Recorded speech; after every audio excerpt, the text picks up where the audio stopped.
Video. Dangerously close. And there we are. We are live. Okay, hey guys. Hey Dan. Hello, Kat. How you doing?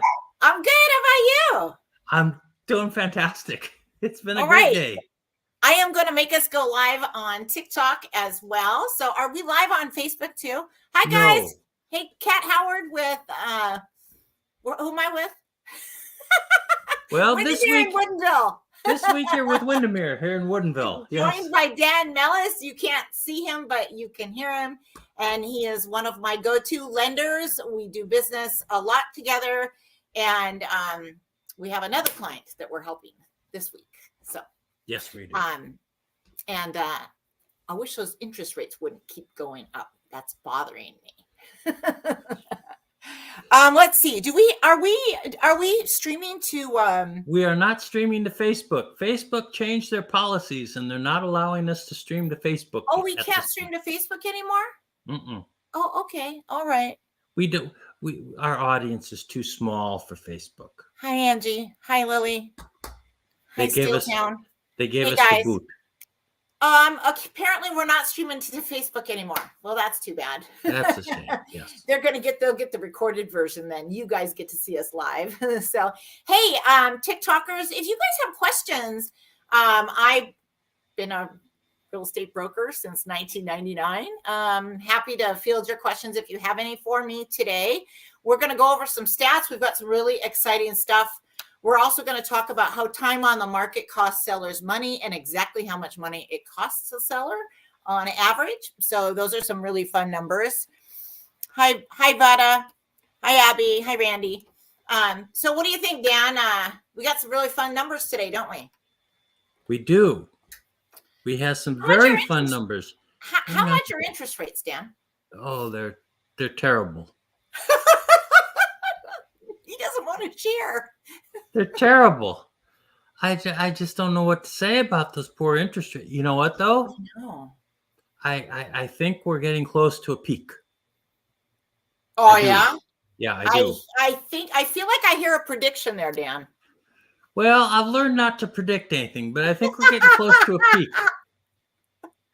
He's learned to not to say, and I feel like rates are coming down. He doesn't say that anymore. Well, I feel we're getting close to a peak. I do. Jeez, that sounds dangerously close to what you've done in the past. Well, hi, Jay.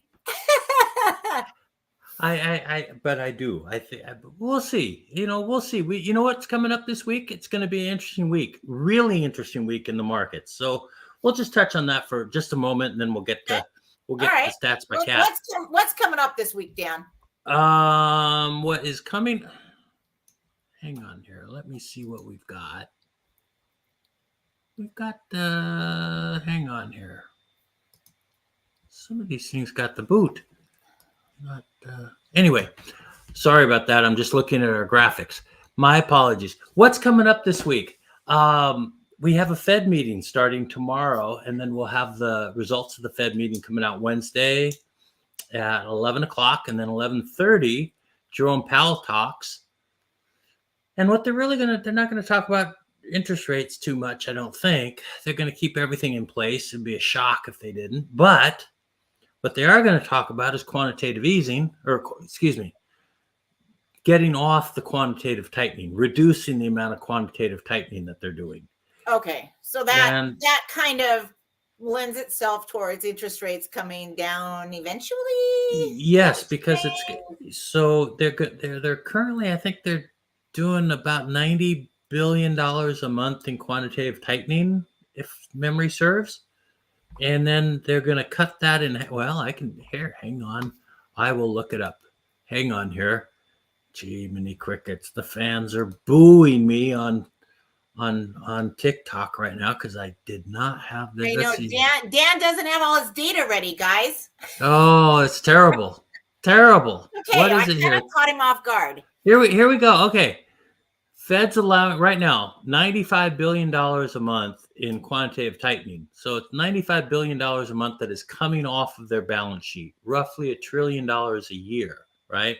Balance sheets come down, obviously very nicely. They're getting back in line.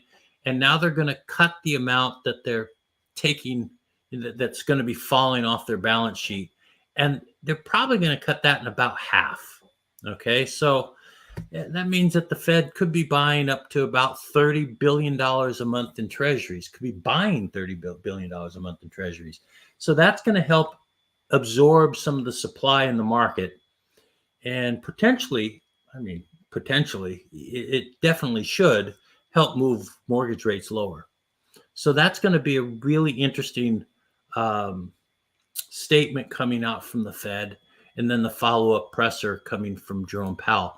Tomorrow's going to be a big day.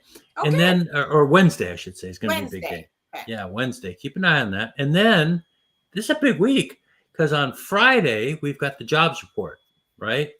And so the mortgage rates have kind of shifted a little bit, right? I mean, shifted as far as what to keep an eye on over the last 6 months or so. You know, it had been keep an eye on inflation,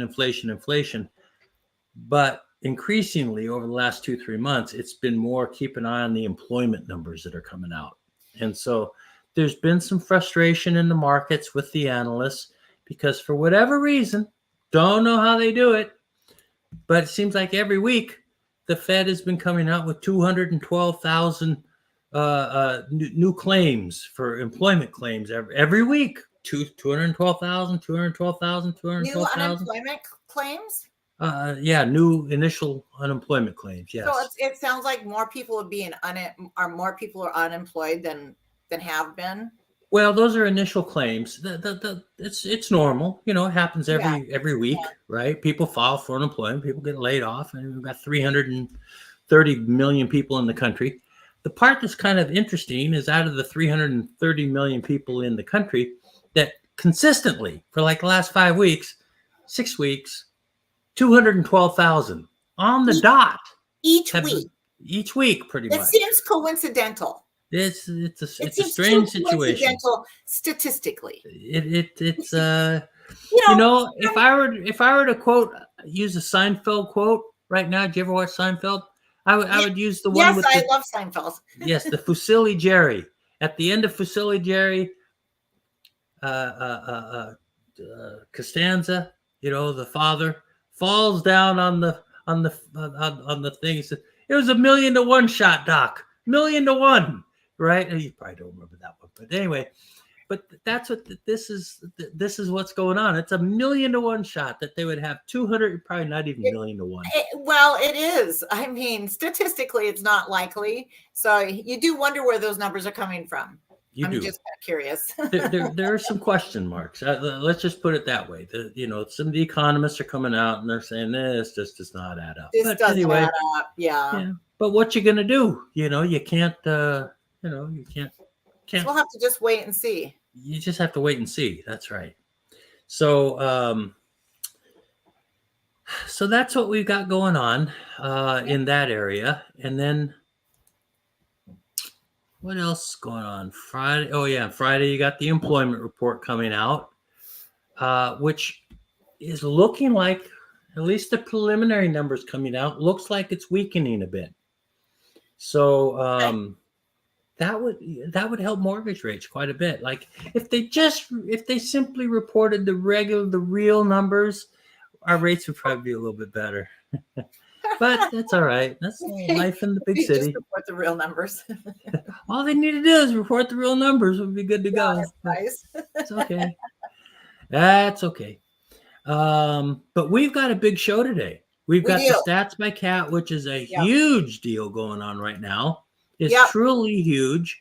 Folks have been, before we came on, I've been getting texts, and they've been saying, we want to see these Stats by Cat numbers coming in.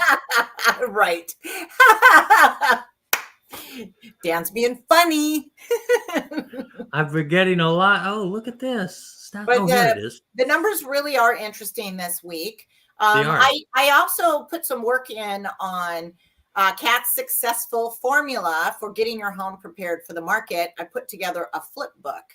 I want to say it's about 16 pages long. And if any of you guys would like to get that, it's free. Just DM me. I'm happy to forward that to you guys. Yeah, it's kind of cool. It's got 12 It's steps. very cool. I was going through it in a preview. I got the sneak preview, and boy, is it it That's has good. everything you need for listing your home right there. It's a complete guide, and it'll walk you through home inspection, sewer scoping, septic inspection, what you need to do, as well as the other 11 steps. And then there's a bonus 13 step that is new because of the new Washington state laws regarding real estate. And you have to call me to have a conversation about that one. We can't write that one down. So yes, we have. Anyway, but yeah, so it's let's see here. It's gonna be reversed, right? So it's not gonna be, but it's my successful formula for. Oh, they'll see it when we're talking about it. I've got it all queued up. Dan will have it all queued up when we're talking about in a little bit. So we also are going to talk about time cost sellers money. So market time cost sellers money. We're going to go over that in some detail as well as some of the statistics about how quickly homes are getting sold that have been listed recently on the market in Snohomish and King counties, right? So some pretty interesting stuff there. The market's slowing down a little bit. Nothing to get too worried about, but it's happening. So it always starts somewhere. So, all right, what do you want to start, Dan? Well, hang on here. Let's figure out. We got to remove this. Okay. Okay, let's start with stats by Kat, and let's start with King County. Oh, he's gonna do them in the right order this time, guys. That's so nice. Thank you, Dan. So I'm gonna do this in the order that I wanna talk about the wildest data first for the county, and then we'll get into some of the other stuff. So we did have So King County had 73% of sellers get under contract within the first 14 days on the market if they listed their home between March 31st and April 13th. So that's 73%. That's 2 to 4 weeks ago. The market was on fire. So we're going to see that number come down going forward. King County had 60% of sellers get under contract within the first 7 days on the market if they listed their home between April 14th and April 20th. Can't remember my dates yet. 70% of sellers set offer review dates in King County. There were 1,212 listings total on the market in King County, and that number has been increasing. So that's an inventory number, and you're going to see that month supply of inventory has also crept up. It is now at 0.8 months. Last week it was 0.9, but it's still above where it was 2, 3, 4 weeks ago. So 0.8 months. So still a good market in King County for sellers. I mean, we're not laughing at 60% of sellers getting under contract within the first 7 days on the market. That's still a good market, but that is a market that's being impacted by interest rates and inventory, right? We've got two things going on here. We had interest rates tick up 0.5% in the last 2 weeks, and then we also had quite a few more homes come on the market than what had been coming on the market. So two factors impacting the King County real estate market in the last 7 to 14 days. So that's King County. How's that sound, Dan? Sounds pretty good. Except the part that's kind of interesting to me is that 60% selling in the first 7 days. How much is that down from last week, Kat? I think that was 64% last week. Let me grab my stats book. I like to have that on hand in case you ask me questions. So let me grab that.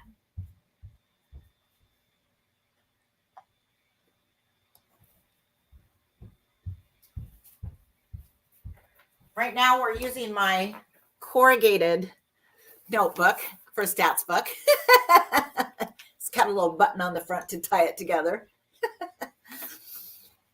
I've been using all the journals I've collected over the years from friends as stats books. So, All right, let's see. So this time it was 0.8. Let's see. Oh, we had, you know what? The first, it was 63% of sellers Okay. last week that got under contract within the first 7 days. And this time it's just 60%.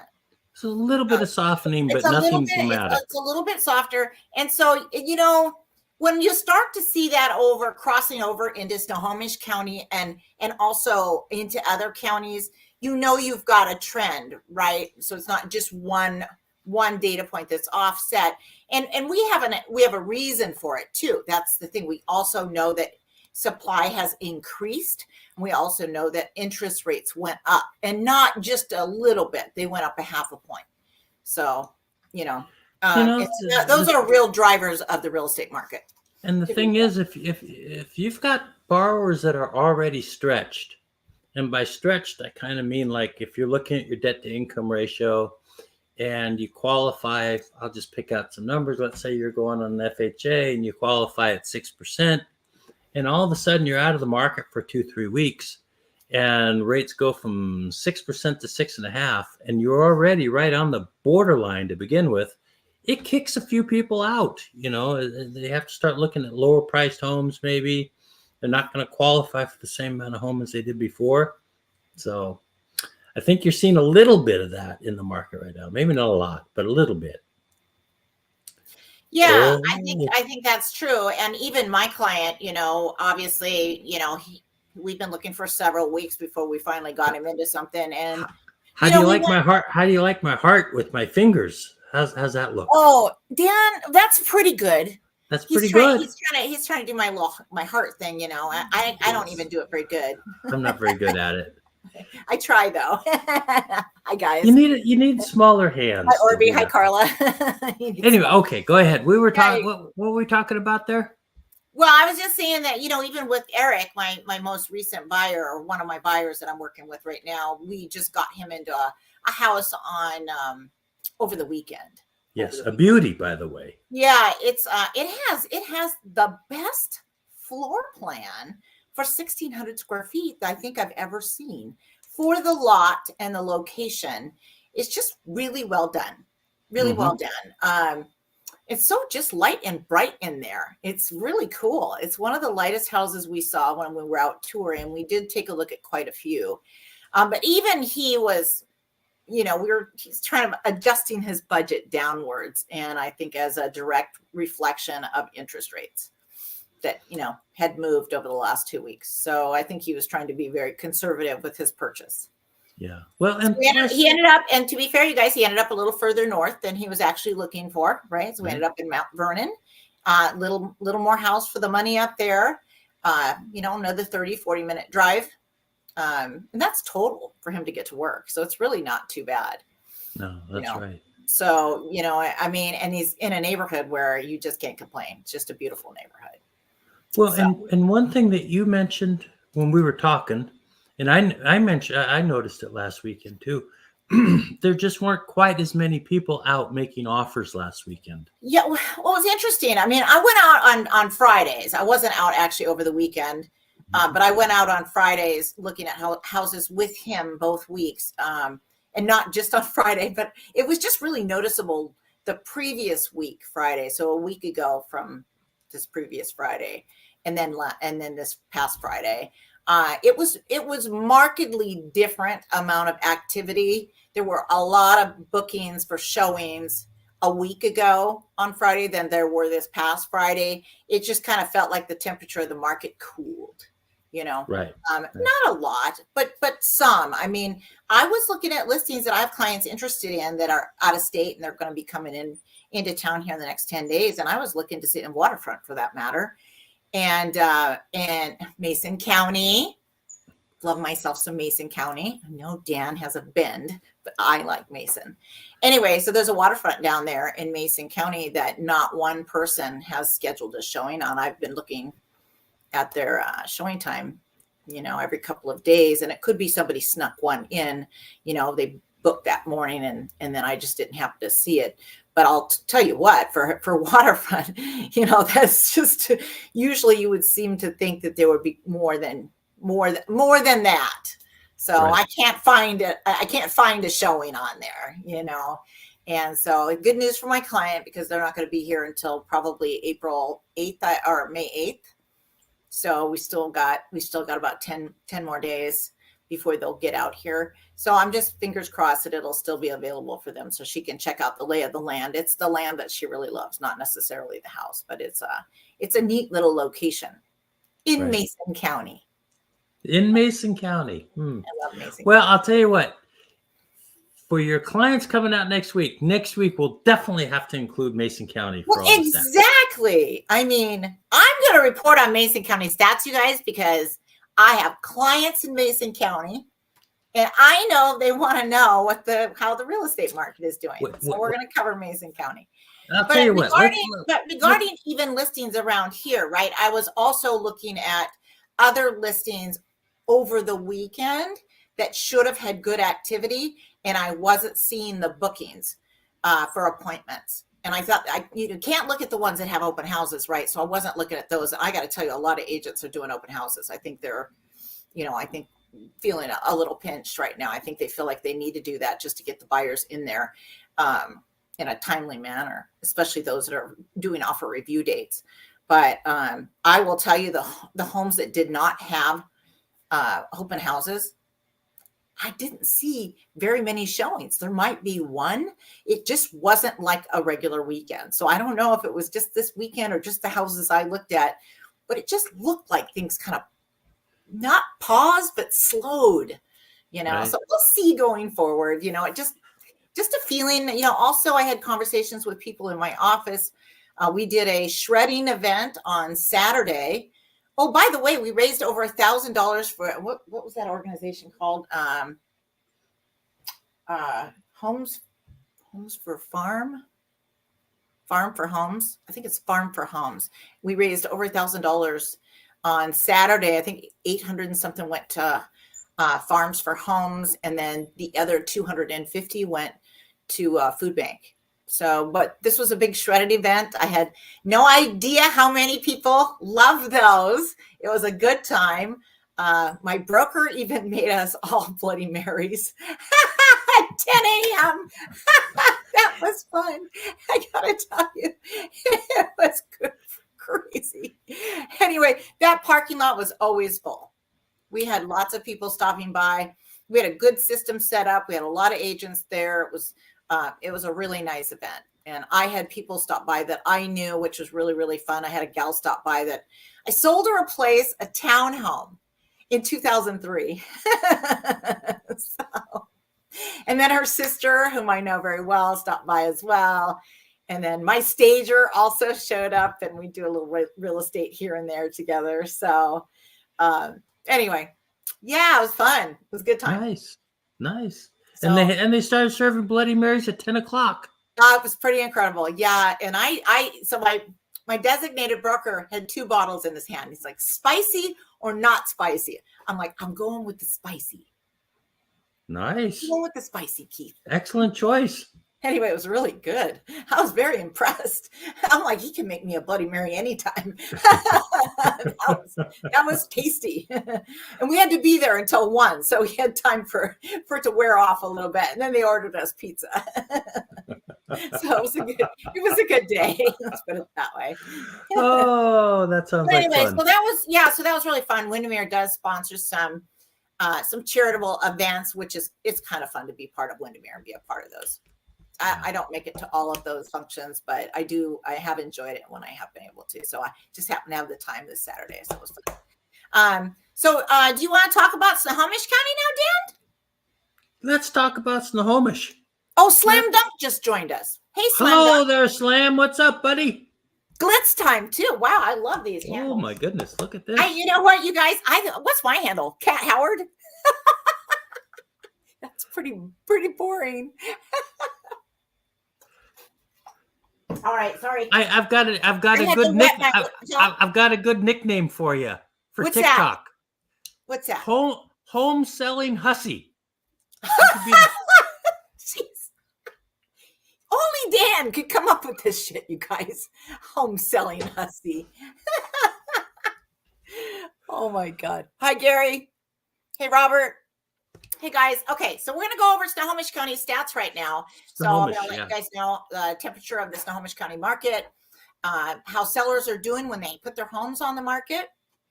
So here we go. So we have, let's see. Yeah, so the 2 to 4 week data looks really, really hot for Snohomish County.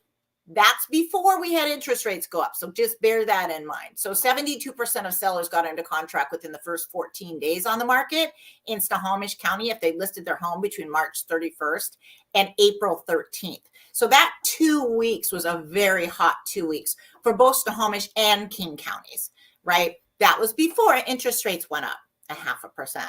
So the 1 week data declined by 9%. So we actually had 55% of sellers get under contract within the first 7 days on the market if they listed their home between April 14th and April 20th. So that's a lot different than the 64% last week reflected. So, and that data is 1 week old, right? So it's 1 to 2 weeks, that time frame, 1 week back. So that is reflective of that interest rate starting to impact the market a bit. So very interesting. I will say that the offer review dates came back down a little bit too. Only 52% of sellers in Snohomish County set offer review dates. So I think Snohomish County is feeling a little more nervous. And I know in my office, again, I had agents coming up to me saying, you know, it just feels like it's slowing down a little bit. And they're not wrong. They're not wrong. So 417 listings currently on the market in Snohomish County, and that number is creeping up. So we have increasing supply, increasing inventory. Tell you what, if you're looking to buy a house, this might be just that beautiful little shelter from the storm. Yeah. So going forward could be a really good buying opportunity for some buyers. You know, you're going to get, you know, I feel like negotiations this last weekend were much easier than they were the prior weekend. And I think the reason is because there just wasn't the showings this past week as there were the week before. And I think that's true. So, so I think going forward, I think buyers can expect to be able to negotiate a little more. I think we'll see less offer review dates. I think we'll see more sellers miss their, I think we'll see sellers miss their offer review dates, which will be interesting. So I prefer to see a little more balanced market. You know, I know you guys think that, oh, I just love it when it's a hot market for sellers. Well, I love reporting on the real data. That's what excites me. I like the real story. I don't like seeing the Seattle Times put out a headline that says, you know, the market is going down when in fact it's going up wildly. So, and I've seen that so many times, and it's upsetting to me because it's misinformation, right? It's misleading. It guides the public in the wrong direction, gives them misconceptions, and then they come to us and they don't, then they're confused, right? Because everybody wants to believe the headline. I was up there talking to my neighbors a couple weeks ago, and the husband was like, he believed the headlines about NAR, about how real estate commissions were coming down, and not just that, but that prices would come down as a result of the NAR decision, the NAR settlement. And that's just not true. Prices are based on competition. It's a free market we have here in the United States, right? That's literally what drives our market is competition between buyers for the seller's listings, or when there's not enough buyers, then it's competition between sellers to see who can attract the most buyers by dropping price or being better prepared for market, right? So that's the nature of our system. So just because there was a settlement on a lawsuit, it doesn't mean that prices are coming down. So again, with the misinformation, right? I will say this, and I'll throw these 2 cents in there, right? If you take a look at mortgage applications, and that's a pretty good indicator of demand, and the best stats that I can find for mortgage applications are national. For sure. But the last 2 times interest rates have come down approximately 1%, you've seen a 37% increase in mortgage applications for purchase applications. Yeah. So that's a pretty sizable increase in applications that get taken. You kind of see how that affects demand. That's right. It's And pretty you get sizable. 37% more buyers out there vying for available homes, and you're going to have buyer wars. There's just no way around it. You're going to have those competitions. So there's just, multiple offer situations all over the place. I mean, we have that right now. We still have that on probably almost 50% of homes. Right. I would say that's getting to be a little less, even though we have, 52% of sellers set offer review dates in Snohomish County. I would say we're going to have some sellers miss that this week. So just because I feel like the temperature's gone down a little bit. And so we actually have a month supply of inventory in Snohomish County of 0.8 months. That's up 0.33% higher than it was a week ago, right? That's right. I think it was 0.6. So yeah, I think you're right. That's right. It is. No, it was 0.7. It actually creeped up. 0.7. Okay, over the last 2 weeks, month supply of inventory is up 25% or 33% in Snohomish County. From 0.6, and it's still less than a month. 2 weeks ago, and last week it was 0.7. Now we're up to 0.8. So month supply of inventory is definitely ticking up, which means there's more homes available for buyers to purchase relative to the number of homes going under contract is what that represents. So we do have less homes going under contract in Snohomish County than are actually physically coming on the market. So what that means is that as we move into early summer, we actually may see a slowing of the market as it would happen in a normal year, right? We haven't seen a whole lot of normalcy in the last few years. So this would be a normal cycle where we've got, April, that third week of April is a great week to get sold, typically speaking, but we're past that. And now we've been moving into early, towards early summer, and we're going to see that inventory start to creep up.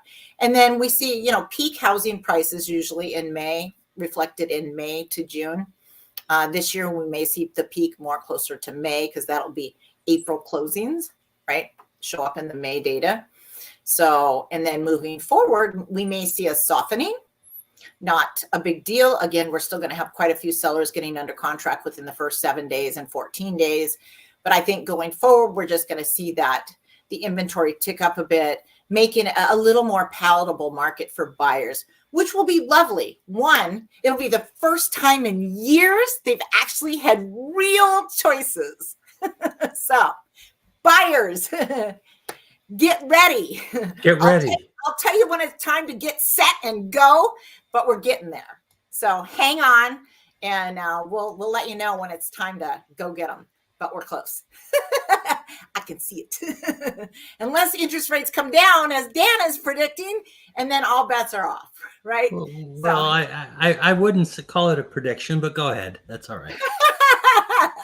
Well, we're both doing that to a degree. What I'm doing is I'm basing it on history and typical trends and actual numbers right now. And we're just saying if that trend continues, we'll see a softening in the market, which would be a lovely thing for buyers. It's already not too bad being a buyer out there right now because you've got, half the homes that are not going to be competed for in the first week. So that's pretty good. I mean, almost half, not really, almost. Yep. So, 40% or 45%, right? 55% went under contract within the first 7 days. Yeah, we've got 45% homes that are not getting offers that first 7 days. So those are all houses buyers can go look at and put in a regular offer with an inspection contingency and your financing contingency and just treat it as a normal transaction. And we love that in real estate, especially when we represent buyers. So I just got my buyer under contract, and guess what? Guess what, Dan? You got a deal? You got a deal, and you put it together, and you got him a great deal. Yeah, well, on a great house. The point is that we got the house for less than it was listed for, and they just dropped price. So it's been on the market a couple weeks. We and so they let us know that they've dropped price. And so we went back and we took a look at it a second time, and we came in below that and we got it. So we picked it up for less than what they even dropped the price to. And how much did they drop the price? To me, to me, that's a win for my buyers, right? That's what you want to see. It was a win. It definitely was. And- And they got and- a great, and it was a great house. It wasn't a beat up renovation home or anything like that. I mean, this was beautiful. Just a It wasn't beautiful home. hokied up homeowner DIY. It was just nicely done, very nicely done. We believe the woman is probably an interior designer. She's artistic in some way. She's definitely, the colors and how she put the house together is magical, really. Right. I mean, there's really not another way to explain that. Just very tasteful, extremely tasteful. And it's all stuff, it's all surfaces that are going to last for years. So he can live in that house for 5 years, not do a thing to it, probably turn around and sell it. It's got a brand new roof. Roof was just installed in 2022. I mean, the side, it doesn't look like it needs paint on the outside. I mean, he probably won't have to do hardly anything to it to live there for 5 years. And if his plan winds up being that he moves out and gets a bigger place, for him and his family. So pretty exciting. It's always fun to get a buyer into a house that they love. So it's a good feeling for a realtor.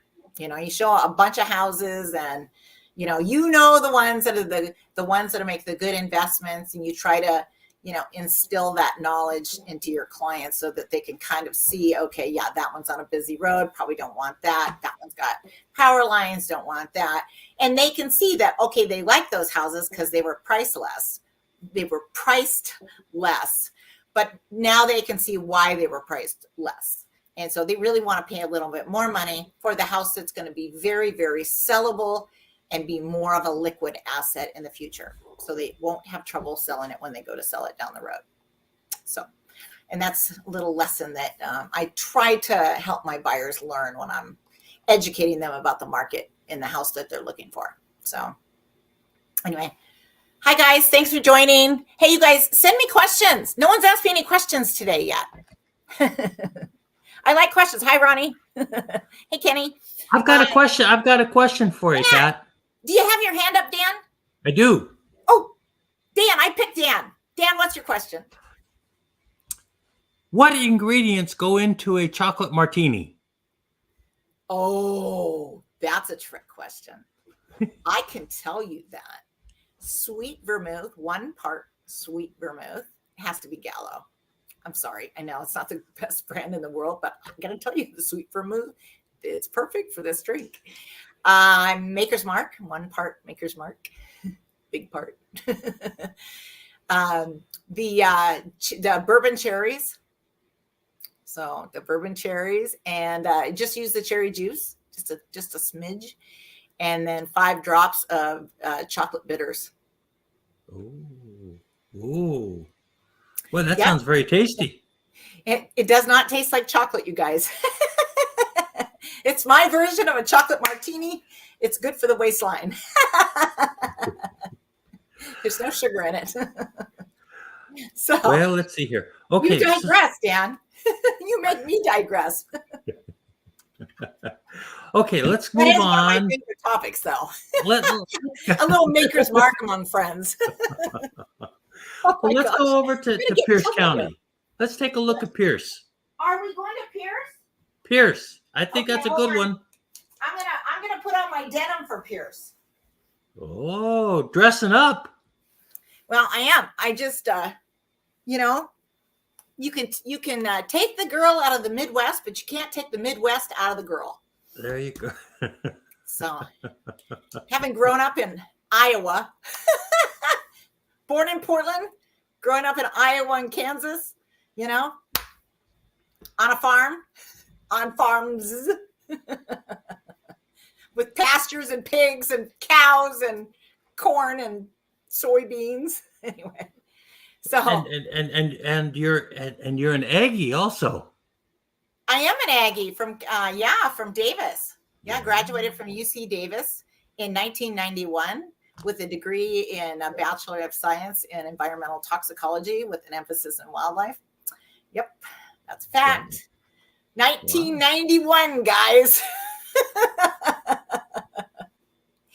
Also spent the summer of 1990 in Alaska. up at Prudhoe Bay, out there, camped with my daughter for the entire summer in Alaska. Wow. In Prudhoe Bay? 0 nights in a hotel. They put us up in a bunk up there in Prudhoe Bay because the grizzlies, the polar bears were being aggressive. So we either sleep in the truck or they put us, so the sheriff in town put us in a bunk.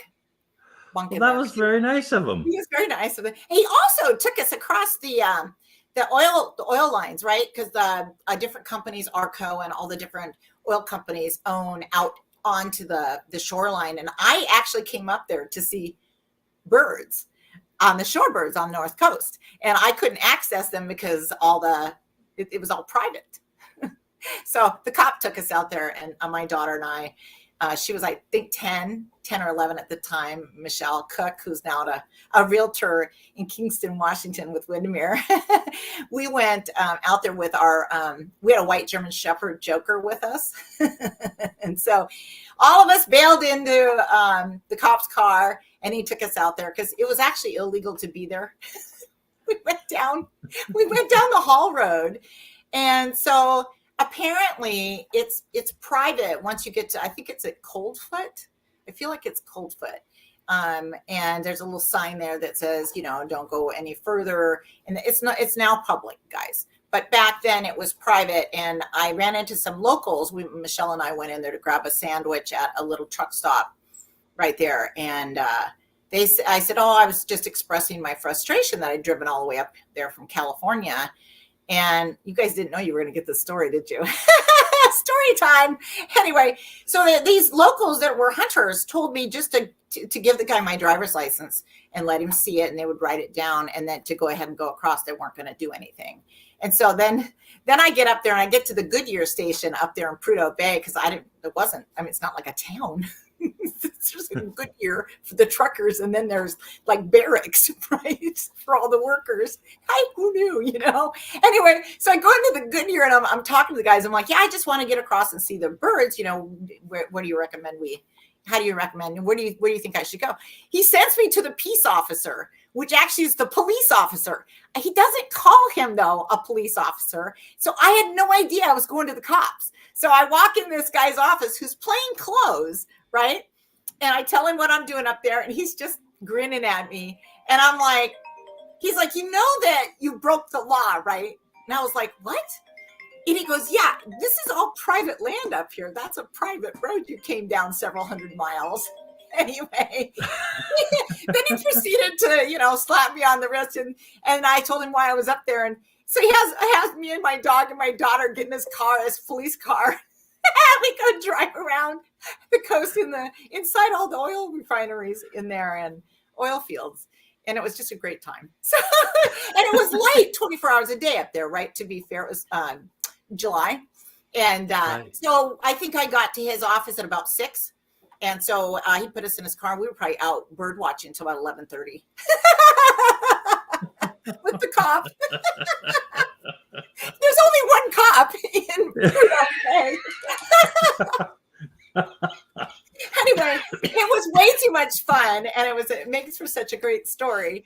And we didn't get in any trouble, but it was, it was just my quest. I drove all the way up there to see the birds on the North Coast, and I did get a chance to see the birds on the North Coast, as well as some man-made palm trees.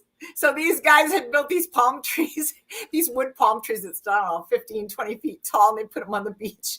You only know that if you've been, across the gates, right? So it was pretty funny. Oh, anyway, so those are my days. Yeah, those are back in the day, guys. So that's my Alaska story. That's one of them. Remind me to tell you the one where we had to drive the Jeep into the back of a semi because we broke down. That was on the way back from Prudhoe Bay. We'll do that a different day. Oh my God, I didn't plan on unleashing my guts to you guys today. I hope you guys enjoyed that. Hi, Stephen. Hi, Odie. Oh, anyway, we're doing giving myself a little headache from laughing so much. What do you want? Do you want to stick on Snohomish? Any more on Snohomish? I think I finished Snohomish. You want to just cruise on into Pierce? That's There why. we go. That's why I put this denim jacket on. Right there. Oh, for Pierce. Country girl. Yeah. There you go. You know what? Pierce, where's the state fair? It's in Puyallup. Is that Pierce County? Yes. Yeah, that's what I thought. Yeah. Yeah. Because my listing's in Pierce County. That's right. That's right. How's that listing coming along? Still Pretty have good. it. What's that? $600,000. No, it's $595,000. Sellers are doing a 2-1 buy down on it for the clients. So if any buyer is interested, it has an attached 3-bay shop that's 1,200, 1,300 square feet, something like that. 1,400. 3-bay shop attached, and then it's got another 1-car attached garage on the other side. So really neat house, guys. It's been gone through the new flooring, new kitchens, new bathrooms. Neat house. Three bedrooms actually could function as 4 bedrooms. The shop has a half bath. So it also has a wood shop off of, behind the 3 bays. So yeah, call me if you're interested in a cool property in Puyallup with an attached shop. It's the same level as the house too, you guys. It's not really a step. It's like maybe 2 inches below. Wow. Yeah, it's Pretty just cool. really neat. It's neat. It's gonna be really cool for the right buyer, right? All right, had to wet my whistle. Okay, let's do Pierce. So Pierce doesn't appear to have been as much impacted by the interest rates, but they haven't had as hot a market as Snohomish or King. So I think they would be probably less impacted, and that seems to bear out. But we've got 61% of sellers in Pierce County getting under contract within the first 2 weeks on the market if they listed their home between March 31st and April 13th. With 49% of sellers in Pierce County getting under contract within the first 7 days on the market if they listed their home between April 14th and April 20th. So 49%. So 49% is actually still a pretty good number for Pierce County, honestly, for the first week on the market. So their market is doing quite well. I mean, to be fair, they're almost up there with Snohomish. Snohomish was down to 55%. Yeah, Getting that's under right. contract. If you start thinking about, because normally Snohomish outperforms all the other counties, and Snohomish is now falling a bit behind. It could just be a fluke, but we'll see. And it's not a race. It's not a race, it's a journey. That's right. And 35% of sellers in Pierce County set offer review dates. 839 listings currently on the market. And again, that's ticked up from the previous weeks. So we are gaining inventory in Pierce County as we speak. And we've got exactly 1 month's supply of inventory, and that is up too. So that is up from 0.9. So Pierce County is going up. Inventory is increasing. So they are going to start feeling the effects of that at some point. So the market should be softening unless we see interest rates come down. So again, you buyers that are sitting on the sidelines, get ready. Don't jump yet. I'll tell you when. Might be next week. It could be. You never know. I might be telling you guys to jump next week. So be ready. Get your pre-approvals and call me, call Dan. I'll tell you what you need to know to get you. Because my last buyer that we just got under contract this past week, it took us a couple of weeks to get him ready, right? I mean, maybe even more than a couple of weeks to actually get him to the point where he could actually make an offer. So you guys, you have to get your ducks in a row, right? We got to get, work on getting your ducks in a row, make sure everything is square on your credit report. Sometimes you can pay off a couple things and that credit score will, it'll get higher, right? And higher interest rate means you pay less for interest on your loan, gets you a better interest rate. So you want the higher credit score. I've got to tell you, I hope you don't mind me cutting in here a little bit. No, cut in, Dan. I mean, it's not called the Cat and Dan show for nothing. There has to be a Dan part. Well, I got to say that when you see these 15-minute pre-approvals, right? You see those advertised quite a bit. 15-minute pre-approvals? Yeah, I worry about those. Yeah, the 15-minute, let me tell you, we've got lenders that will do a 15-minute pre-approval. Piece of cake. Yeah, they sit down, they just talk to the buyer, maybe even over the phone. Yeah, it's not, We can do a 15-minute pre-approval. It's not that difficult to do. It's all automated basically. And you don't put a lot of thought into it. I'm just telling you the truth. 15-minute pre-approval is just all automated, right? Yeah. And the problem with a 15-minute pre-approval is that sometimes things jump up that you weren't expecting from the pre-approval, right? Because if it's all automated, nobody's really reviewing it, looking at it, saying, "Oh, there might be a problem here. What's it? What have some questions." So you can do it. It's very easy to do, and you're just a click away from a 15-minute pre-approval. But if you want a real pre-approval that you're not going to get into trouble with halfway into the transaction, you probably ought to spend a little bit more time taking a look at the entire approval process. So, and sometimes that can get done really quick, and sometimes it takes a little bit more time. But once you're done, you've got a very strong loan package to go in, and it closes much easier, and there's a lot less stress. Yeah. And so Dan and I are not a fan of 15-minute pre-approvals. So Oh, I don't mind them. They're easy for me. I don't have to do anything. Well, I just send know. out. Let's put it this way. I don't like a 15-minute pre-approval. I just send out a link. I don't have to do anything else. It's Well, real easy. So to be fair, the realtor, is writing the offer, and we want to make sure that the offer that we submit, we get our buyers' hearts set on. We want to make sure that's going to stay together for them. That's And right. so I like to get my buyers much more further down the process than just a little lip service and a letter that goes out. So, That's right. I like to make sure that the lender's actually seen the credit report, verified the income, verified the funds to close, so that they actually have seen the funds in the bank that are required for the down payment and the closing costs. So I'd like to make sure those things have been verified. And so and that's a much more solid pre-approval than just a quick phone call and a 15-minute pre-approval. Not a fan of those. And you won't ever hear my clients making an offer with one of those. I like to make sure I don't want them disappointed. I don't want them involved in the process. I don't want them paying for an inspection unless we know we're going to be able to close it if we want to. So that's right. Well, and that's just the thing. I mean, if you're going through a really quick pre-approval, there may be things that crop up in the underwriting portion of the loan, and you don't want that. You just want to make sure everything's solid. It's going to go through. You have to be like a good lawyer, right? Generally speaking, good lawyers know the answers to the questions that they ask ahead of time. That's right.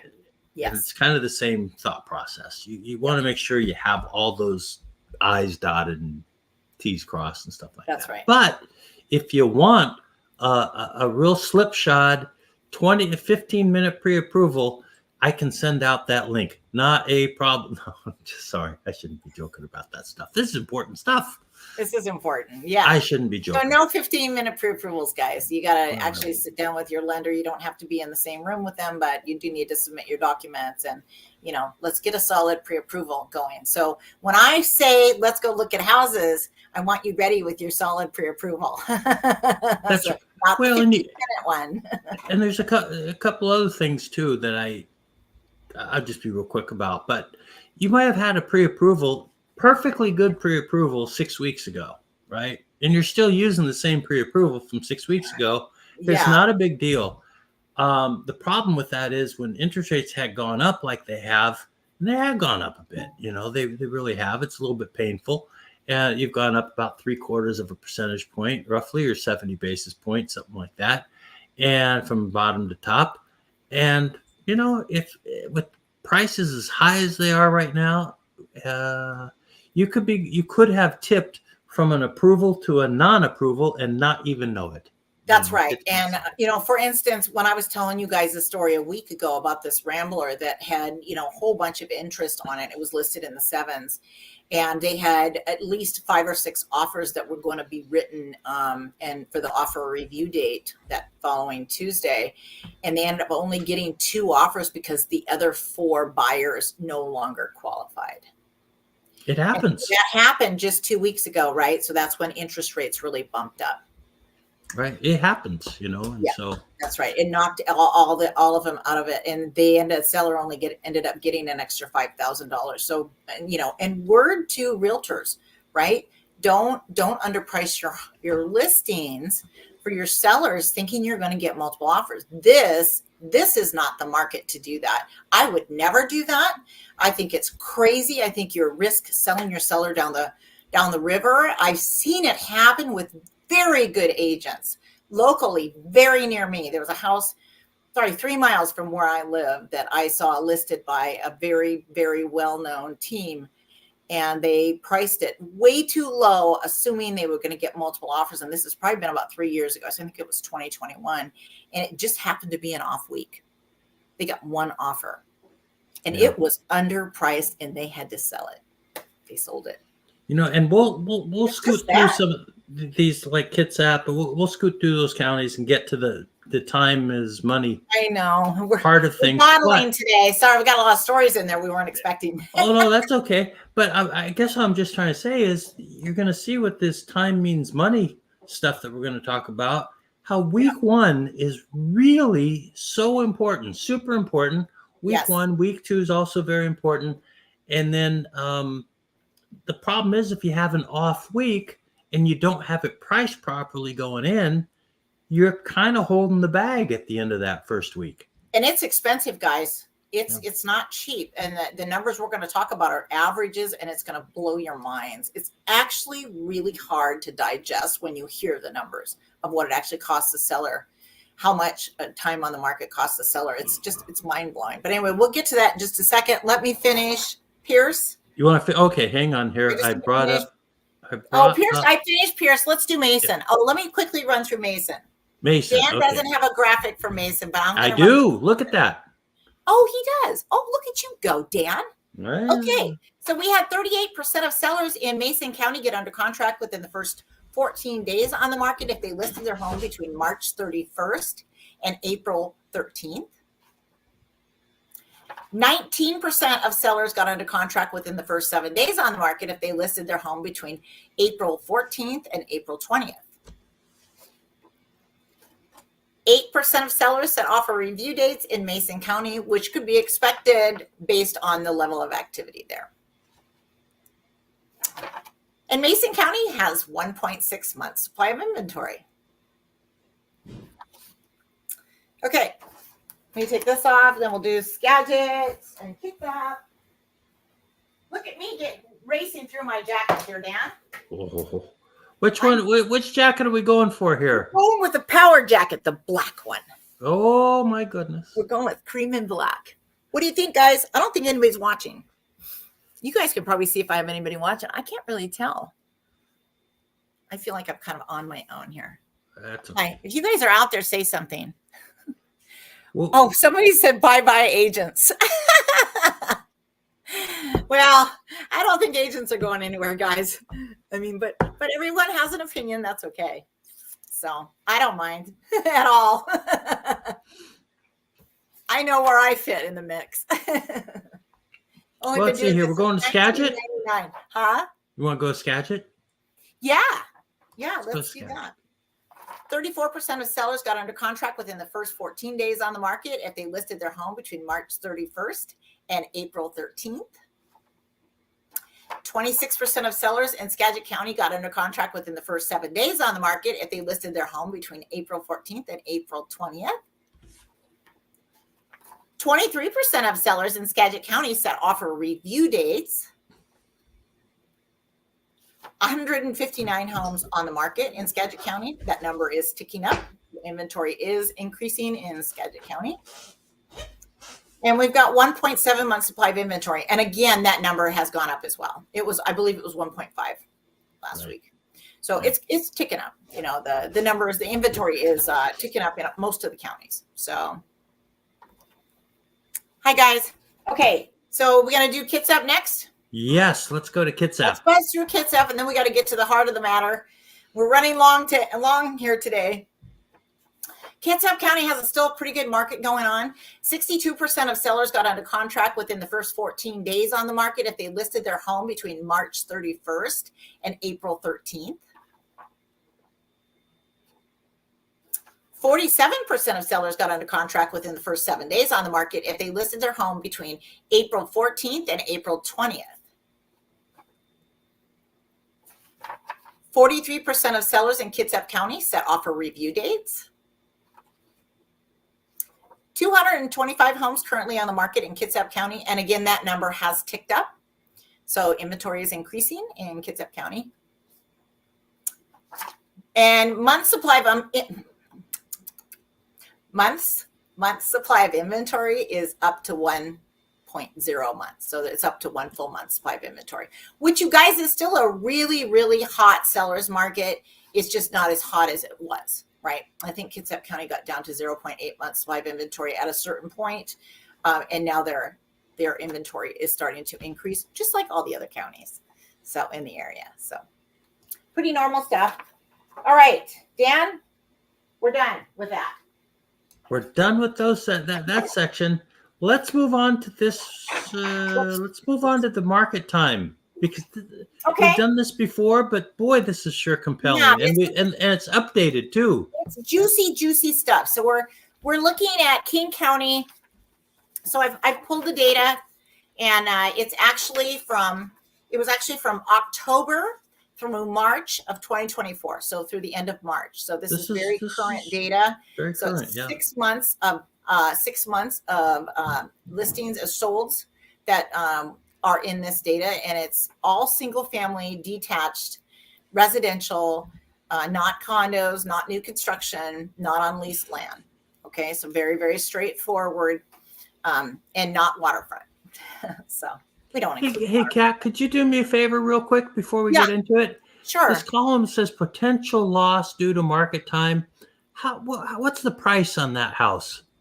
Ballpark. Yeah, so the average price of a home in King County is $1,274,402. So that's the average price of a single family home during that time frame, right? For those 6 months. So we use that to base our potential loss to sellers. We just use the average sales price, and then we apply the percentage less that the sellers get. We apply that towards the average sales price. And that's how we come up with potential loss for the seller due to market time. So it's pretty incredible. So, 0 to 7 days, there's no loss, right? Because if you sell in the first 7 days, you're winning, right? But what happens when you sell in King County 8 to 14 days? Well, you get 5.7% less for your home is what happens. And that's an average. And so that equates to $72,640. So that's a number that's going to stick with you, right? Now you think about this. So think about this for a second. You missed the first 7 days on the market. So you didn't get your house to fly off the market in your offer review or during the first 7 days. Now you're in the 8 to 14 day bucket. And that could cost you 5.7%. Now, that doesn't mean just 5.7%. That's the average that it would cost you. So that's $72,000. So that's an incredibly large number. Something to really think about if you're a seller. You really need to hit that number, right? You need to advertise your property at the right price point. Don't miss it. You need to be spot on when you bring it to market. You need to be spot on. You could be off by $10,000, $20,000, either way, $25,000 maybe if you're below a major price point and you want to hit the major price point, the 1.1 million or the 1.4 million. That's fine if you're really close. If your market analysis shows that you should be, I got to put this puzzle. Hold on, I'm on TikTok thing. I'm going to merge this puzzle piece here. Okay, there we go. Okay. So I can stay live on TikTok. Okay. So yeah, if you're really close to the major price point, you're up to the $1.4 million price range, and your market analysis says you really should be 1.375 or something like that. Push it to the 1.4 if you're in a good seller's market like we are right now. You can still do that. I would still advise the seller to do that right now, even though we're softening a tad. If I felt like they're the shiny object, guys, though, that means that everything's been done. They're fully staged. They've done the landscaping. Everything is beautiful, and they're not pushing price too hard. So then you list right on that 1.4. It's because you're going to get that much more exposure from people looking from 1.4 to 1.6 and 1.2 to 1.6 or 1.2 to 1.4, right?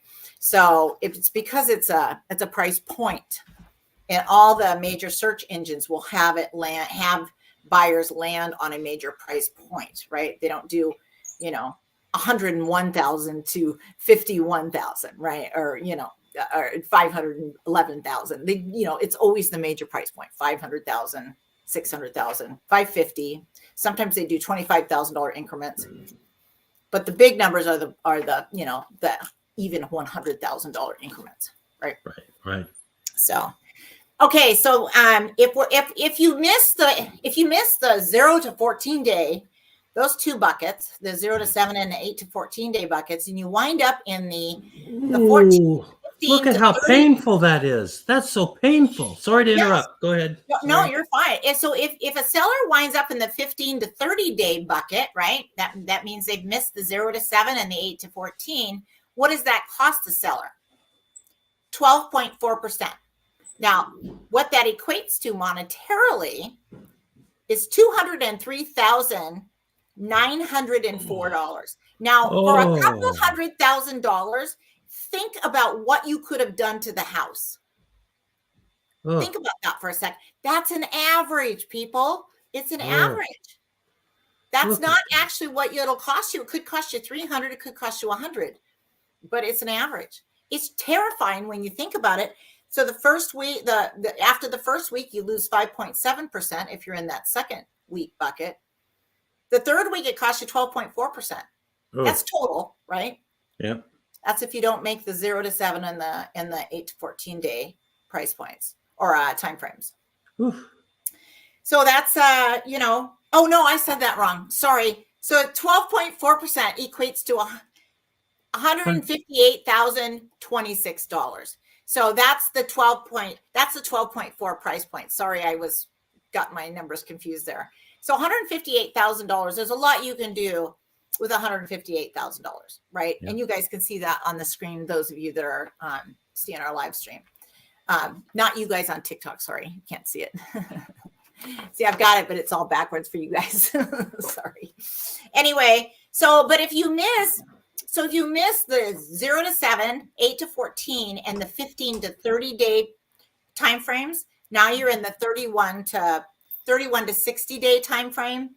That will cost you 16%.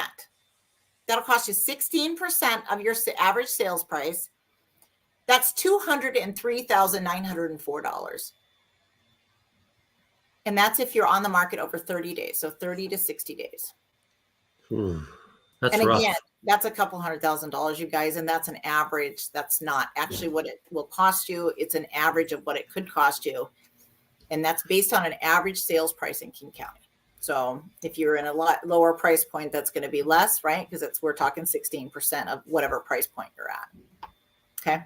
If you're over that 1,274,000, then it's a higher number, right? But it's still 16% of that price point. If you're in the 31, if your property sells in the 31 to 60 day price range or time frame.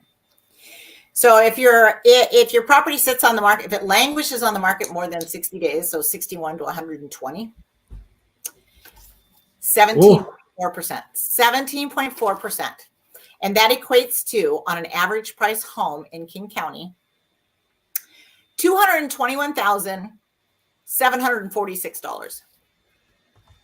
So that's what though? What you could do is flip this around a little bit.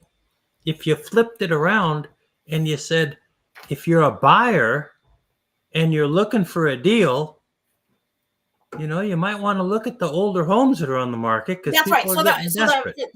So Dan has a good point there. And so if a house has been sitting on the market for more than a week or two, there are some real opportunities.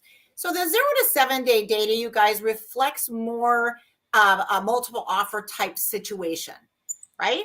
So that's what's driving that 0 to 7 day data.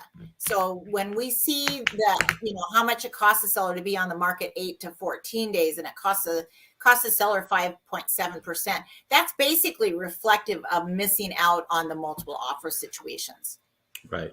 So really effectively, that's what that means. And so if a buyer wants an opportunity to negotiate, look at properties that have been on the market for more than a week. That's all you got to do. The people that have been on the market 8 to 14 days are still going to be very stubborn on pricing, but you never know. You could probably still get an inspection. You can still negotiate normally and maybe get, negotiate something. If it's priced well, then you don't mind paying full price, right? If it's not priced well, and it may not be if it missed the first 7 days, you might need to negotiate a little bit off the price to get a fair market value. Yeah, I've got an idea, Kat. Yeah. Hi, Marty. Let's whip through Snohomish and Pierce, and I think we've also got Kitsap, just so we can show them the differences in each county. But then let's get to the new little flip book that you put together, because I think people should really keep this. I know. I want to get through all this stuff. I'm sorry we're running long, Dan. I didn't mean to. Oh no, it's no, it's fine. Okay. It's interesting stuff. I just want to get to your flip book because it's really awesome. I know, me too. So let's get over to Snohomish. Okay, How's that sound? We're gonna kind of rush through these next 2 counties. So we've got the data for Snohomish, and we've also got it for Pierce. And I do want to run through those very quickly so you guys can hear. The numbers are pretty big, but let's talk about what the average home price is in Snohomish County first. So that's $848,446. So $884,446. Is that right? Yeah, that's right. So 848,000. So now let's talk about what percentage a seller misses out on if they're on the market more than 7 days, right? So they're in the 8 to 14 day time frame. 1.7%. Not a huge difference in Snohomish County. So, and again, this is for the last 6 months, right? So, but that still equates to $14,424. So it's not as big a hit in Snohomish County as it is in King County. In King County, it's 5.7%. So huge hit. So if now the big hit happens, if you're on the market from 15 to 30 days, that costs the seller 7.6% in Snohomish County. That equates to $64,482. Look at that. That's a $50,000 drop. Yes, right. So essentially, that next 2 weeks costs you $50,000 more than just if you missed it by 1 week, right? If you were in the 8 to 14 day bucket, that third and fourth week cost you another $50,000. It's terrifying because that percentage is 7.6% total is what the seller is going to receive or could receive less than if they sold the first 7 days on the market. And that those homes that sell in the first 7 days are priced well and they're prepared well for market typically, right? Those are the two things. And there's a third thing that you guys can call me and I'll talk to you about. That's another third thing. There's a third item that's really important when you go to list your home. You want to know about it, call me. I will talk to you about it. And you've got the stats to back it up too. And I have the stats to back it up. So that's all I'm going to say on that one. You're trying to save people some money or make more money on their homes. I am trying to make people more money on their homes, and you have to be aware of all of the factors involved in getting your home sold. And it's more than just your price and getting prepared for market. I just want to throw that out there. So let's, you guys call me. Yep. So if you're on the market 31 to 60 days, that's going to cost you in Snohomish County 8.6%. And so based on the average home price of $848,446, that's $72,966 that being on the market 31 to 60 days is going to cost a seller in Snohomish County. So that's on average again, you guys. So now if a Snohomish County seller misses the market, and they're actually on the market 61 to 120 days, that's going to cost them 11% of the average sales price. That's $93,329. Did I say that right? Yeah. Yep. That's So right. now over $93,000, and that's on average, you guys. Again, so if your house value is less than $848,000, then those numbers are going to be slightly smaller, right? And it's going to be based on that one. That particular time frame is based on 11% less, and that's an average. And if so if your house is valued more than $848,000, then that number is going to be larger, right? How much it actually costs the seller on average. So interesting numbers. So let's run through Pierce. Let's take a quick look at Pierce. Quick look at Pierce. I'm going to change my jacket really quick here, Dan. Got a lot of videos to make this week. We've got plenty of content this week, that's for sure. We've got just a shit ton of content this week. Hi, guys. Hi. Thanks for joining MK, Mark, Jerry, Adrian, Matthew. Hi, guys. Hope you're all still there. I don't know. I haven't seen a heart in a while. Hi, guys. Okay. Let's talk about Pierce County. Let me get my other glasses on. Let's do gray. Let's get your Pierce County glasses on. Okay, these are gray. All right, there we go. I don't wear. Oh, goes good with the jacket. Ooh. Yeah, there you go. I like to match my jacket with my glasses. You guys, I got like 4 pairs of glasses right here next to me. You can kind of see them on camera here. Anyway, okay. Pierce County. So the average. So I want to say about Pierce County. So we're looking at the average. So how much we're looking at in Pierce County? How much market time costs a seller? So as the home sits on the market and does not get an offer, how much does that market time cost a seller? So if a house is on the market 0 to 7 days, then they're getting top dollar, right?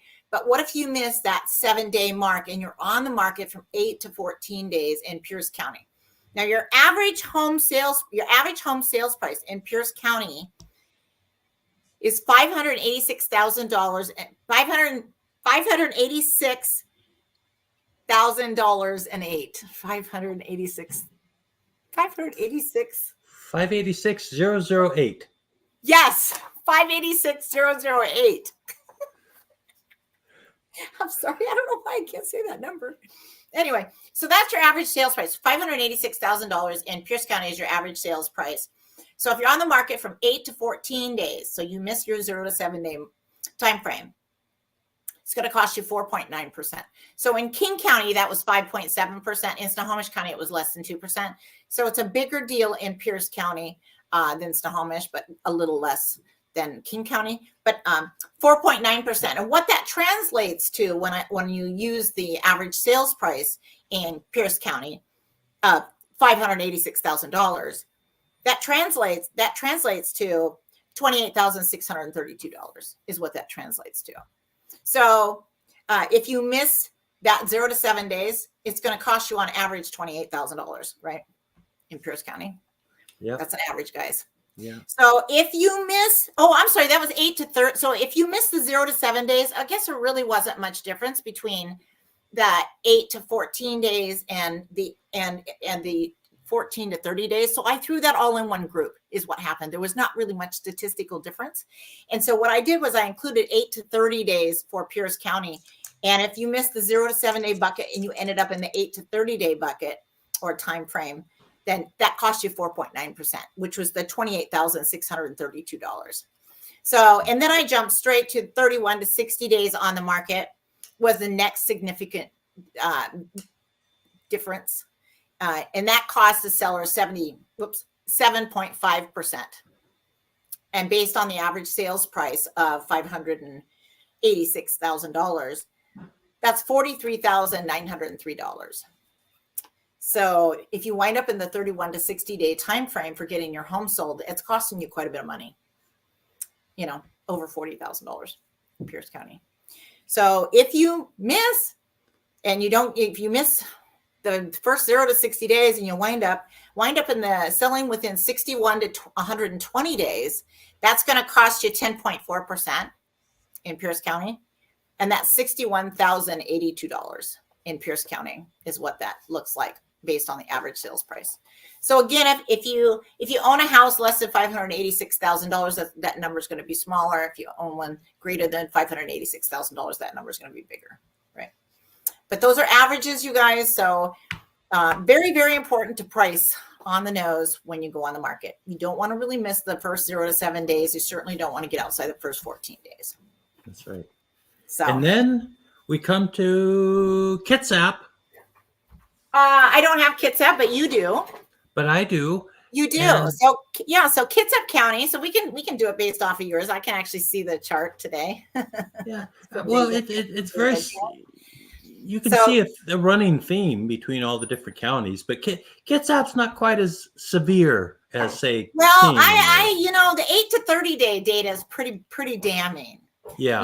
And again, there wasn't much statistical difference between 8 to 14 days off the market versus 15 to 30. So I just threw those in one group, right? It was the same thing that happened in Pierce County. That second week just didn't matter much. So, but in Kitsap County, let me see, the average sales price is $594,000. The average sales price in Kitsap County is $594,000. Almost the same as Pierce, right? It's very similar. They have similar markets. Kitsap's a little quicker right now, but they have very similar markets.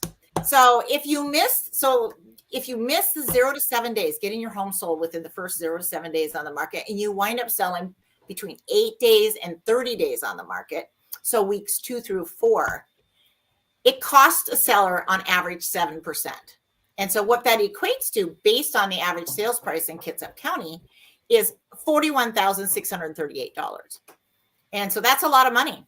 So you really, in Kitsap County, it really makes a big difference if you can hit that first 7 days. Some of the homes over there are in bidding wars. So there is a little bit of that going on. It's not nearly as significant as it is in King and Snohomish counties. Right. So not going nearly over asking price like it is around here, King and Snohomish.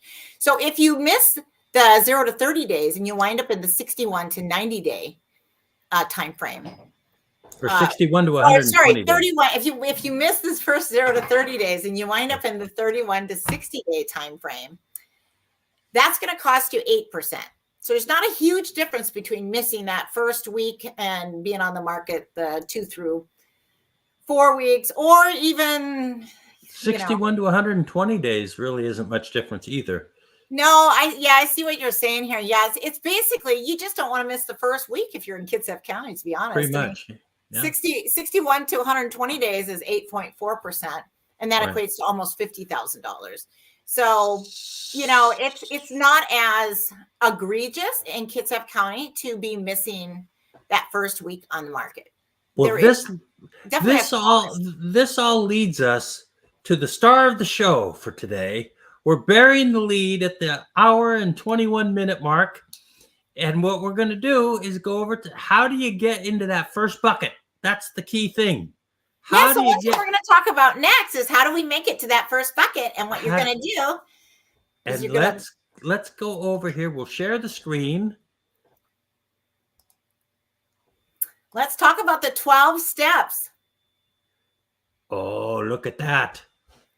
Yeah. Kat's successful formula for preparing your home market, for market. 12 steps.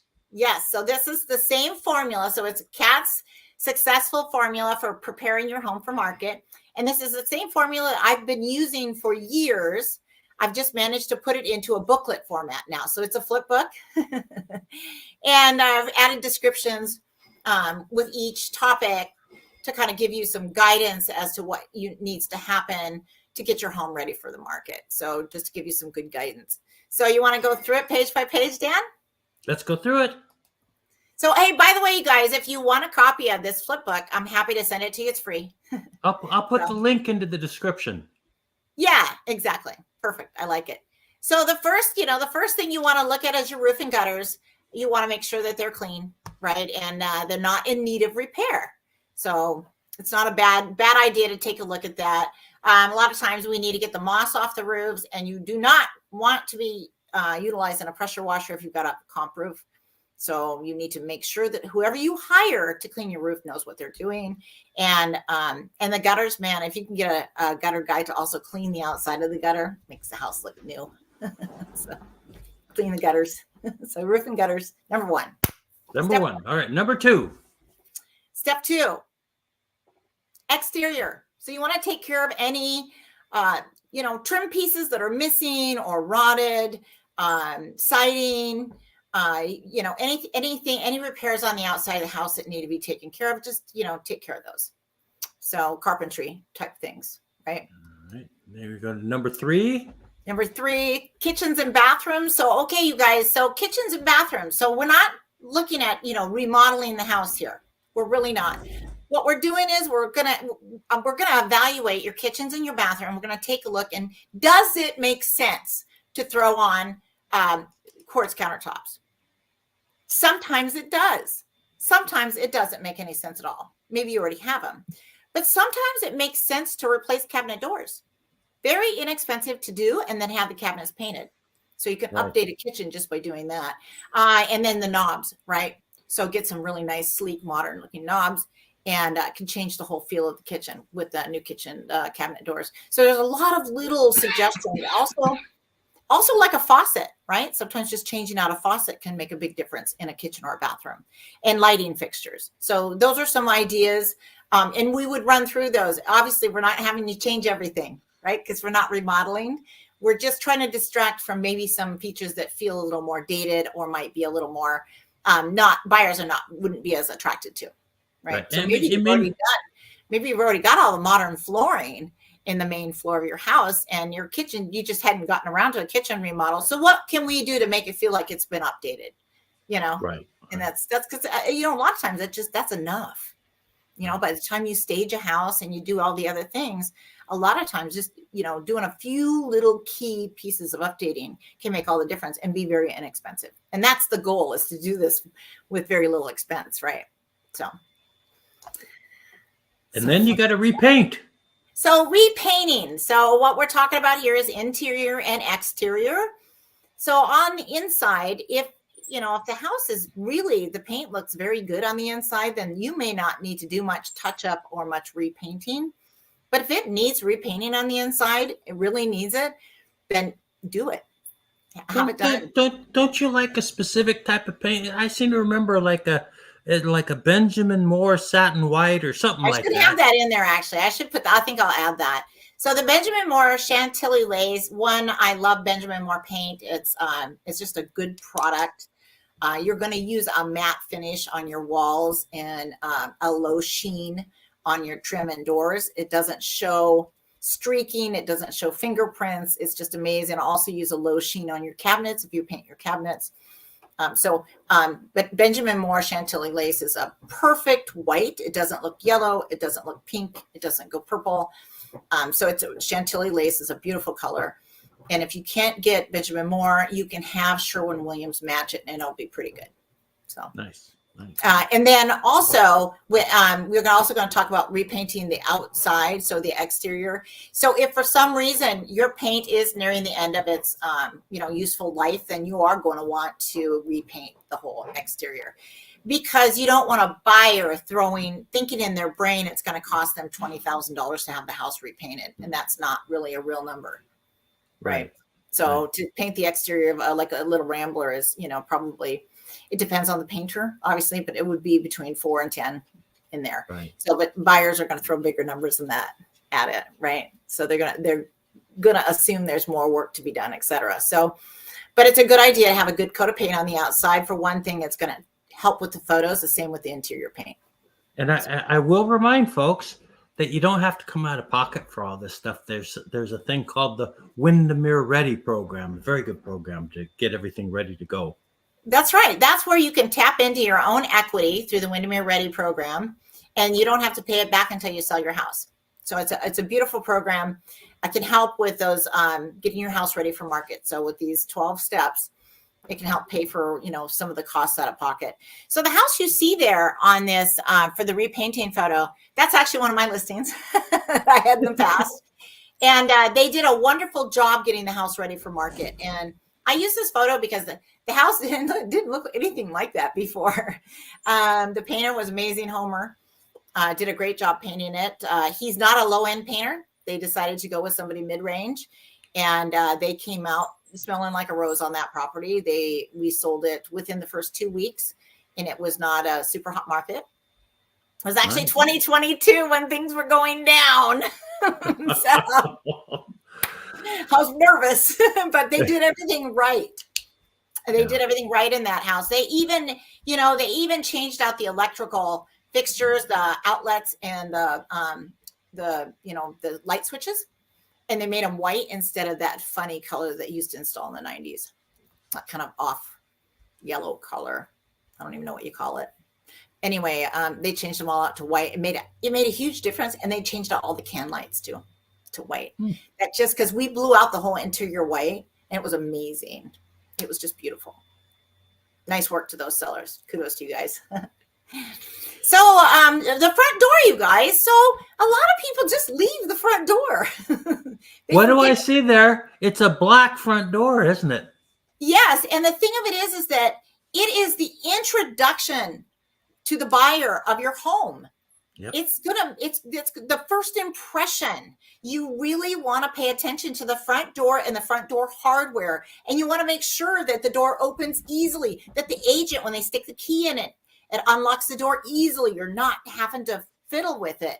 All those things matter, and replacing a front door can make such a big difference. I was showing this last weekend, and we got to a door. It was a brand new front door, and it was just the best impression to my client. You love that, and it just sets the tone for what you're going to walk into, right?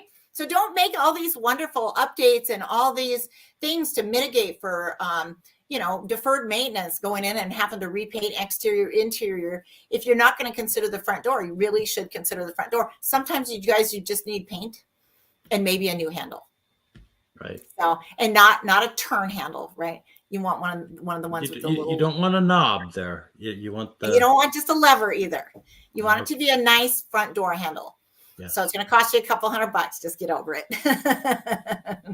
Just do it. It's a good investment. It's the presentation as you walk in the home. It's huge, huge.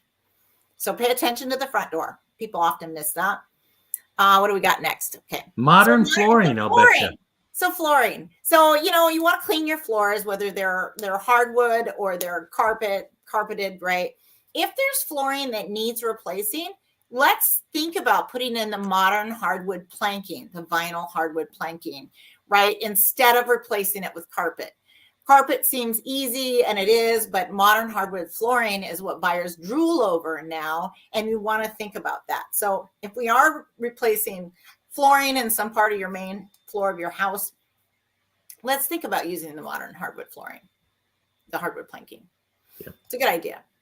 Let's see, what do we got next? Seller inspections. So yeah, seller inspections. So you guys, there's 3 types of inspections we're looking at here. Not all of them are going to apply to each house. So we've got home inspections, right? So you want to hire an inspector before you go on the market, probably about a month before, and have them go through the attic, the crawl space, take a look at all the functions of the house, just like a buyer would have them do, and figure out, is there anything that needs to be taken care of prior to going on the market? Is there something that all buyers are going to ask for?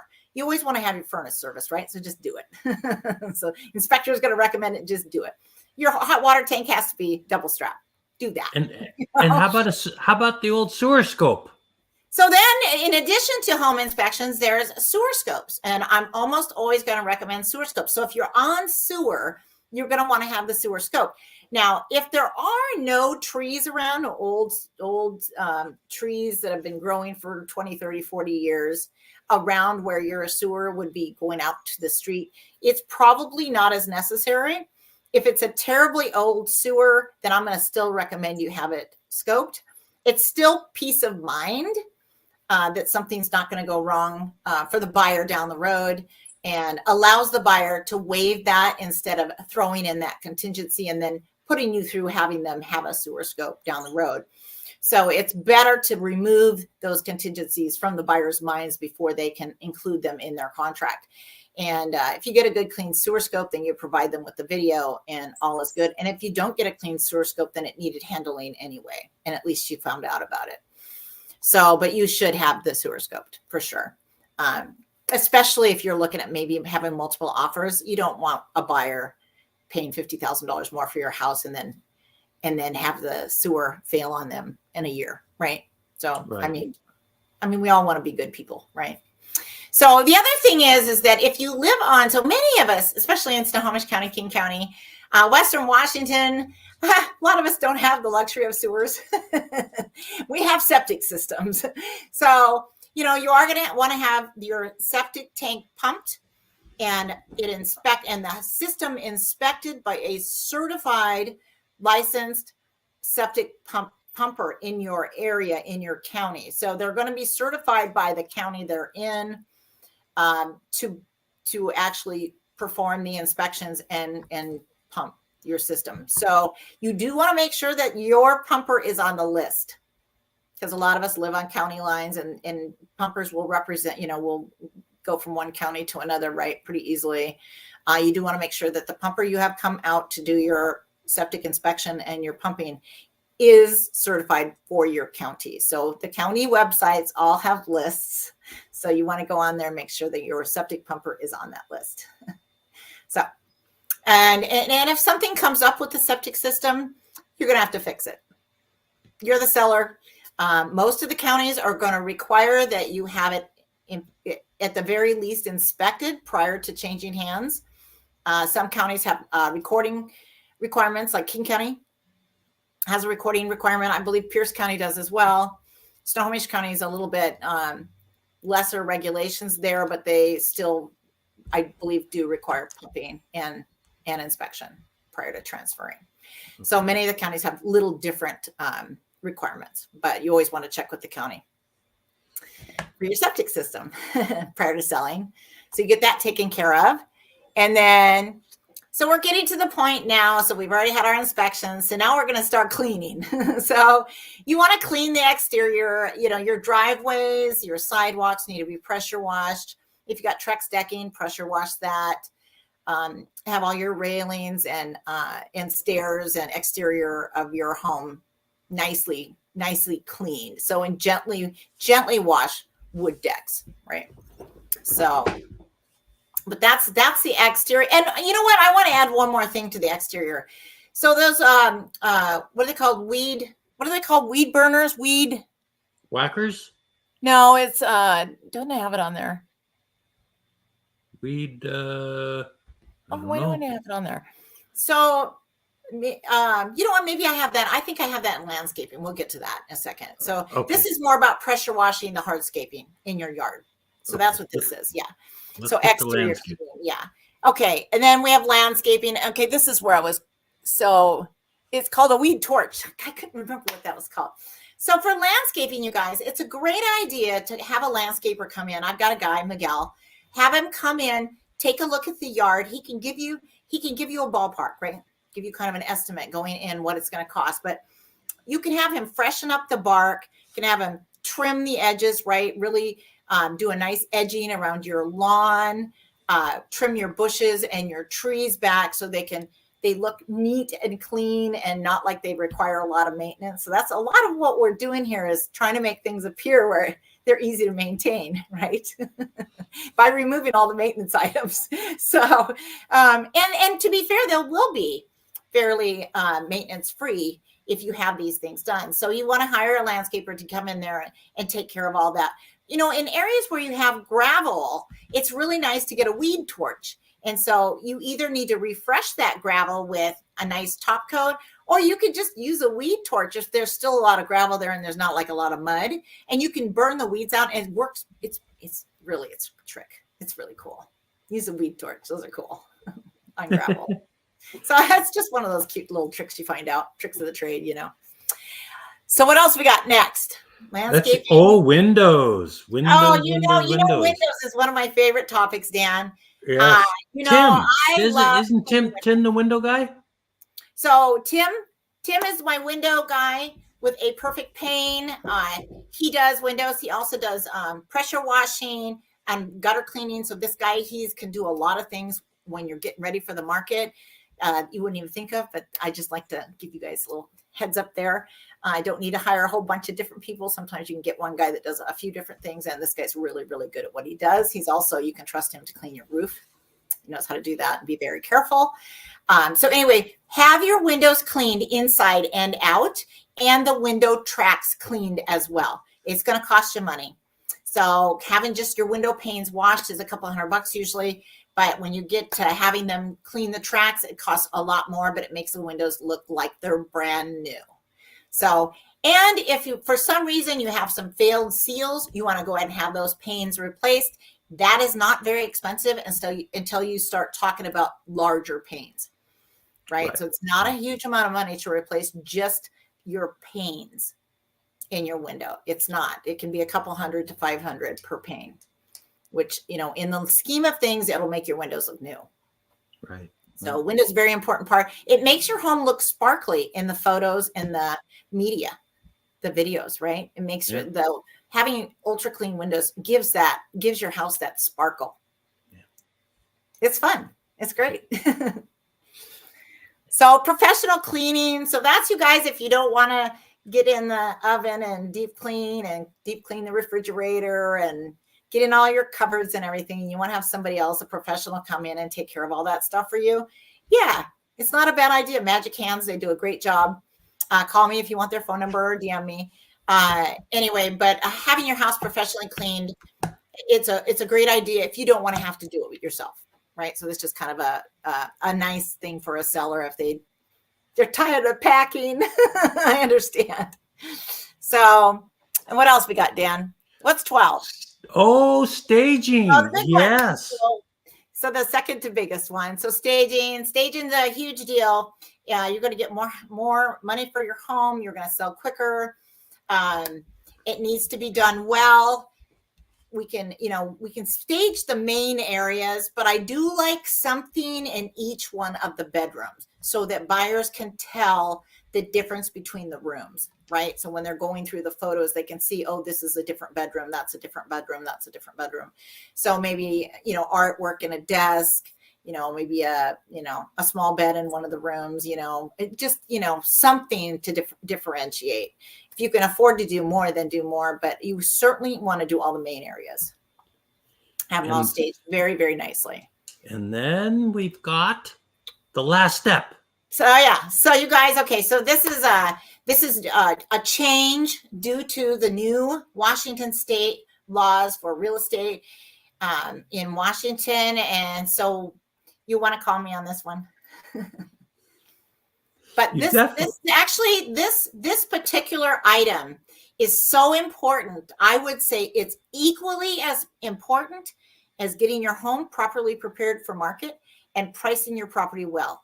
This third feature is vital to getting your home sold for a good price. To attract as many buyers as possible. I can provide you with statistics for that. So call me if you want to know what that is.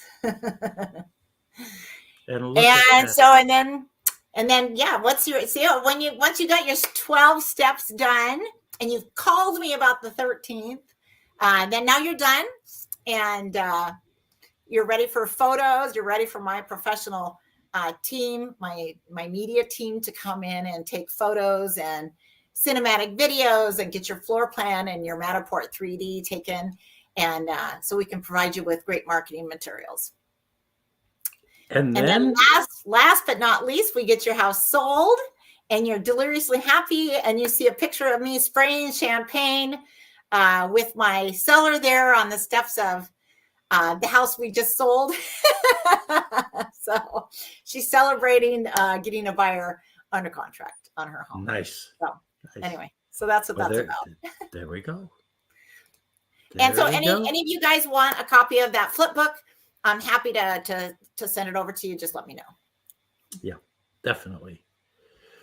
So Kat Howard here with Windermere and Woodinville, and we're joined with Dad Mellis with Nexa Mortgage, and we work together helping buyers and sellers get their houses bought and sold, right? So that's right. That's the name of the game. And I think we pretty much. Oh, hi, Amanda. Hey, I finally have some hearts going. Thank you, Amanda. Amanda's on the line. Hello, Amanda. We ran late today, Amanda. I guess I had too much to say and I was telling stories, and I don't know if you caught the Alaska story. That's pretty crazy. I have more to add to that one. We'll do that one next week. Anyway, hey, David Bach. So, hey guys. So Dan, you have anything else you want to add? I think that just about does it. Oh, Amanda said she didn't catch the Alaska story. Oh, I have to tell you that one, Amanda. That's where my daughter and I went to Alaska, and we spent an entire summer camping. Poor thing, she's like 10 years old. It was just her and I and Joker, the white German Shepherd. I'm a little crazy once in a while. Anyway, so yeah, we'll have to. Oh, Tim's coming out to your house again. Yeah. I love Tim. We all love Tim, you guys. I have Tim come up to my house all the time. He does my windows. He does my gutters. He's great. Pressure washes. I mean, he's a handy guy to have around. So anyway, okay, I guess we're gonna sign off. I think I'm getting a little rummy. Me too. Well, let's call it a week. And that was fun, Dan. We had a lot of good content this week, Kat. Thank you very much. A lot of good content. Thank you, Amanda. You were bringing the heat this week. Bringing the heat. Yeah, that's right. Okay, I like it. All righty, Kat. Have a great one. Love you guys. See you again. Okay, here we go. I'm signing off. See if I can get it.